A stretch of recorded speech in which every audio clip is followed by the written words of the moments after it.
really does. Let's begin. Let's get to it.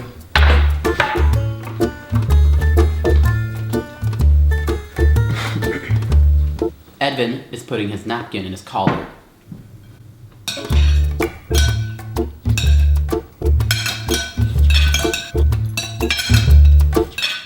Edvin eats fast and greedily.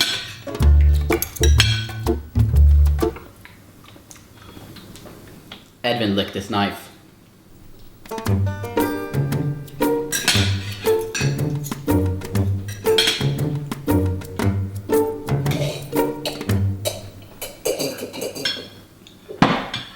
Edvin circles his drink. What does it matter to you, Stian? Well, Edvin, let's take a look back in history and see what we can learn about table manners.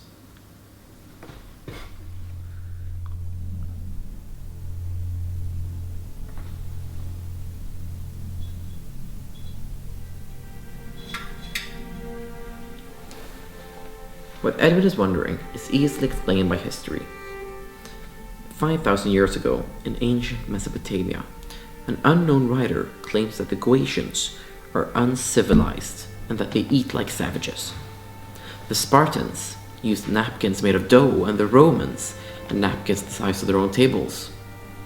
In the 16th century, writer Giovanni della Casa writes Galateo.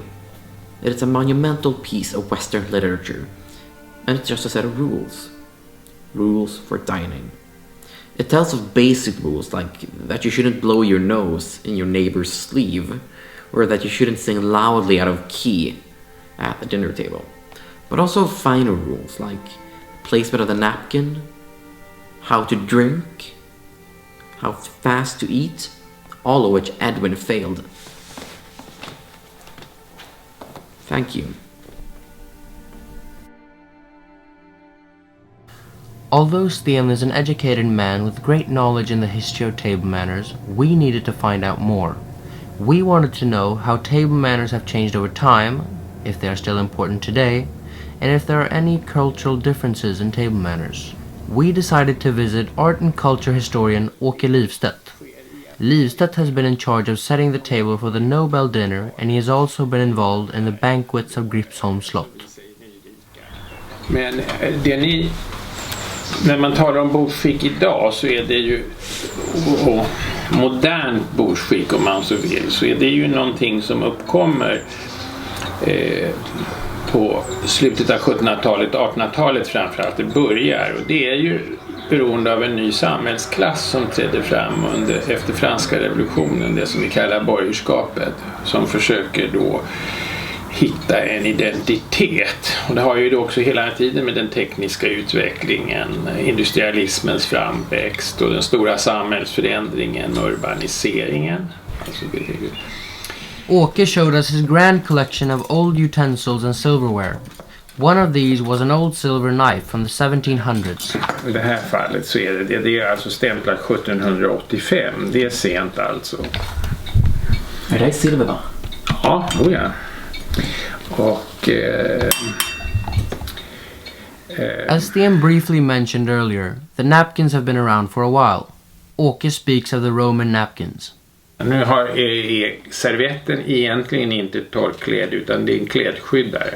Och därför är ju äldre tiders servetter så stora. Man knöt dem om halsen. Ja, det är därifrån det kommer alltså? Ja, och kom för att skydda de här dyrbara spetskragarna och de här rundkragarna.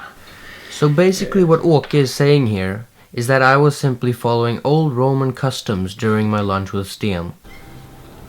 We decided to interview the Swedish public to see what they had to say about table manners. Are table manners important? Yeah, it is. I think it's very important. Yes, of course. Do other people? Yes, in some occasions. Yes, of course. Of course they are very important. It seemed like many of the Swedish people we interviewed were willing to talk about rules. However, the majority of them disliked speaking about table manners in other countries. Do the Americans care about table manners? That was a hard question. I can't really answer that question. Hard to say. I don't know, I'm not American, sorry. This is not strange though, due to the fact that many people have little experience with the actual culture of a country. Swedish people are seldom willing to say things that they aren't sure of, resulting in expressions like this. The only person that seemed to be somewhat certain was this woman. Do Americans care about table manners? I think European is better. Yeah. Jämför engelska och du vet sånt här. On the continent they have good food. In England they have table manners. Åke was obviously joking here, but there is truth in what he says. Table manners are more important in British culture than American. Åke clearly demonstrated how Americans eat, in the way many of them cut up their portion of food using both their knife and fork, and then eating it all with just the fork. Ja, sen har du ju då stora skiljelinjen då med Europa och Amerika som ju har ett annat. Jag vill vara i Amerika antar jag och sånt där. Där skär man ju upp maten med gafflarna och sånt där som sägs att det är. Table manners aren't carved in stone. The unwritten rules, not mentioned in Galateo, are what makes the rules into a culture. General opinion is a good way of seeing what our current table manners look like, and therefore we interviewed the Swedish public. I don't know what to say it in English when you smaskar. Yeah, that's the worst thing I know. And when people are just shoveling in their food, that's not okay with me. Yeah, you try to eat with your fork and knife if you're an adult, and you say thank you and you serve.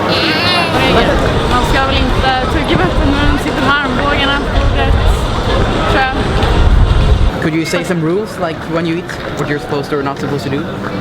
Okay, when I eat, I don't speak same time when I have something in my mouth, and then what else? Is not the elbows on the table. The most common piece of cutlery used for consuming fast food is our own hands.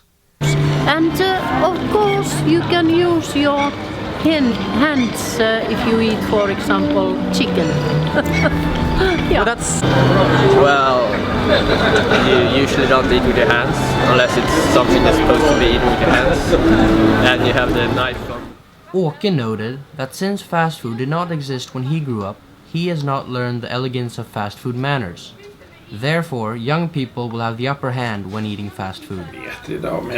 Och jag menar, er generation, går du och jag ut och, eller ni och jag går ut och äter nu och tar en pizza, så kommer ni att äta den väldigt elegant, medan jag är ganska fumlig med att ta in den, för jag är inte uppväxt med att äta som man äter en pizza.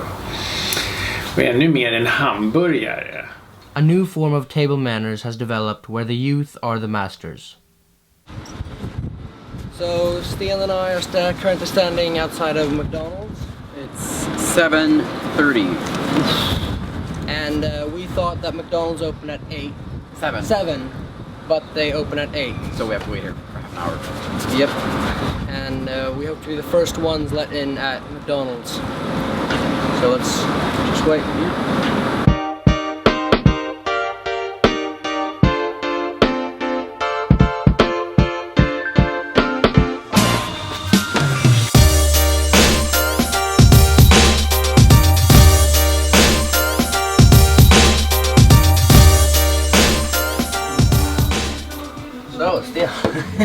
Good morning, Edvin. Good morning.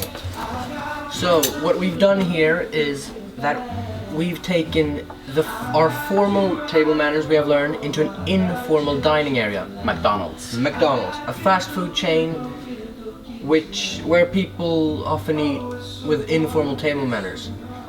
However, we have decided to eat it quite formally, and I'll show you what we're doing right now.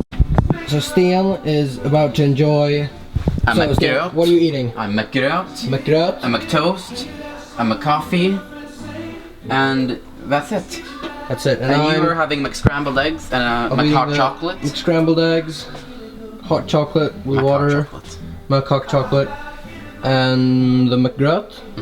Right, McPorridge. And so this is our little setup. Looks good. So there we have it, Edvin. Table manners. Our society and culture are reflected in the way that we eat.